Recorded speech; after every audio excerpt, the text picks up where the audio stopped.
ഈ 91ാമത്തെ ചോദ്യം പ്രതിപക്ഷ ബെഞ്ചിന്റെ ചോദ്യമായിരുന്നു സാർ. വളരെ പ്രധാനപ്പെട്ട സംസ്ഥാനത്തെ ടൂറിസം മേഖലയെ ബാധിക്കുന്ന ഒരു ചോദ്യത്തിൽ നിന്ന് അവർ അത് ഈ വിഷയം സഭയിലേക്ക് കൊണ്ടുവരാതിരിക്കുന്നതിന് വേണ്ടിയിട്ടുള്ള അവരുടെ ഉത്തരവാദിത്തമില്ലായ്മയാണ് സാർ ഇതിലൂടെ കാണുന്നത്. 92ാമത്തെ ചോദ്യത്തിൽ എയുടെ ഉത്തരം സാർ, കേരള സർക്കാരിൻ്റെ ലെവൽ ക്രോസ് ഇല്ലാത്ത കേരളം പദ്ധതിയിൽ ഉൾപ്പെടുത്തി 99 റെയിൽവേ മേൽപ്പാലങ്ങൾ അടിപ്പാതകൾ നിർമ്മിക്കാൻ തീരുമാനിച്ചതിൽ 72 എണ്ണത്തിൻ്റെ നിർമ്മാണ ചുമതല RBDCKയ്ക്കും 27 എണ്ണത്തിൻ്റെ നിർമ്മാണ ചുമതല KRDCLനും നൽകിയിട്ടുണ്ട്.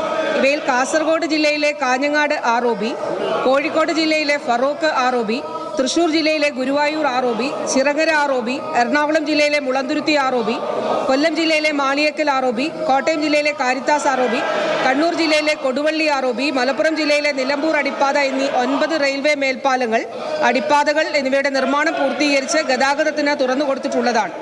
പാലങ്ങൾ വിഭാഗത്തിന്റെ നേതൃത്വത്തിൽ മലപ്പുറം തിരൂർ ROBയുടെ നിർമ്മാണവും പൂർത്തീകരിച്ചിട്ടുണ്ട്. ആകെ 10 മേൽപ്പാലം അടിപ്പാത നിർമ്മാണം പൂർത്തിയാക്കി തുറന്നുകൊടുത്തു.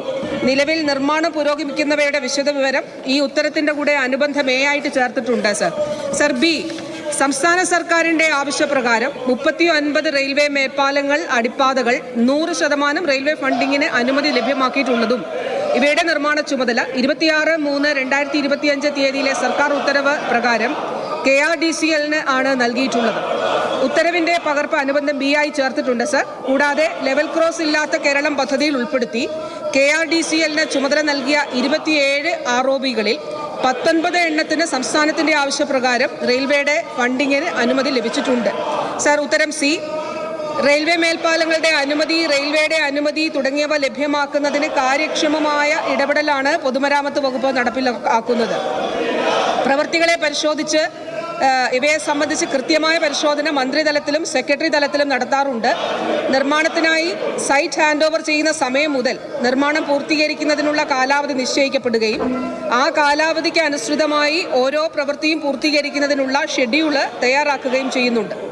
തുടർന്ന് ഓരോ മാസവും നടപടികൾ പുരോഗമിക്കുകയാണ്. മന്ത്രി വീണ ജോർജ് സംസാരിക്കുകയാണ് സഭയിൽ. അതിനിടെയാണ് സഭ പ്രക്ഷുബ്ധമായിരിക്കുന്നത്. വലിയ പ്രതിഷേധം ഉയരുന്നുണ്ട്. മുദ്രാവാക്യവും ബഹളവും നമുക്ക് സഭാ TV ദൃശ്യങ്ങളിൽ കേൾക്കാം. പ്രശാന്ത് കൃഷ്ണ വിവരങ്ങളുമായി തുടരുന്നുണ്ട്. പ്രശാന്ത്, സഭയിൽ വലിയ ബഹളമാണല്ലോ. സ്പീക്കറുടെ ഡയസിന് മുന്നിൽ പ്രതിപക്ഷ അംഗങ്ങൾ പ്ലക്കാർഡുകൾ ഉയർത്തിക്കൊണ്ടുള്ള പ്രതിഷേധം നടത്തുകയാണ്. കഴിഞ്ഞ ദിവസങ്ങളിലെല്ലാം തന്നെ ശബരിമല സ്വർണ്ണക്കൊള്ള വിഷയം ഉന്നയിച്ചിരുന്നെങ്കിൽ പോലും സഭാ കവാടത്തിൽ 2 പേർ, നിലവിൽ IC ബാലകൃഷ്ണനും AK മഷ്റഫുമാണ് സത്യാഗ്രഹ സമരം നടത്തുന്നത്. അത് പറഞ്ഞ് അതിനപ്പുറത്തേക്ക് ശബരിമല സ്വർണ്ണക്കൊള്ളയുടെ പേരിലുള്ള പ്രതിഷേധം സഭയ്ക്കകത്ത് പ്രതിപക്ഷം ഉന്നയിച്ചിരുന്നില്ല. പകരം ശൂന്യവേളയിൽ മറ്റു വിഷയങ്ങൾ അടിയന്തര പ്രമേയമായി കൊണ്ടുവരാനാണ് ശ്രമിച്ചത്. എന്നാൽ അത്തരം നീക്കങ്ങളും സർക്കാർ അംഗീകരിച്ചില്ല, അല്ലെങ്കിൽ സ്പീക്കർ അംഗീകരിച്ചില്ല. ഇതോടെയാണ് ഇന്നിപ്പോൾ അടിയന്തര പ്രമേയമായി മറ്റു പല വിഷയങ്ങൾ കൊണ്ടുവന്നാലും അത് അംഗീകരിക്കപ്പെടാൻ സാധ്യതയില്ല എന്ന നീക്കത്തിൻ്റെ ഭാഗമായി പ്രതിപക്ഷം സ്വർണ്ണക്കൊള്ള ചോദ്യോത്തരവേളയുടെ ആദ്യ മിനിറ്റ് മുതൽ ഉന്നയിച്ചത്. കഴിഞ്ഞ ദിവസങ്ങളിലെല്ലാം ആദ്യ മണിക്കൂറുകളിൽ, അതായത് ശൂന്യവേളയിൽ വിഷയങ്ങൾ ഉന്നയിക്കേണ്ടതുള്ളത് കൊണ്ട് ചോദ്യോത്തരവേളയുമായി സഹകരിക്കും, അതായത് സഭയുമായി സഹകരിക്കുമെന്ന് പ്രതിപക്ഷ നേതാവ് പറഞ്ഞിരുന്നു. പക്ഷേ ഇന്ന് തുടക്കത്തിൽ തന്നെ ശബരിമല സ്വർണ്ണക്കൊള്ള വിഷയത്തിലുള്ള സമരം കടുപ്പിക്കാൻ തീരുമാനിച്ചിരിക്കുന്നു. അതുകൊണ്ട് തന്നെ സഭയ്ക്കകത്ത് പ്രതിഷേധം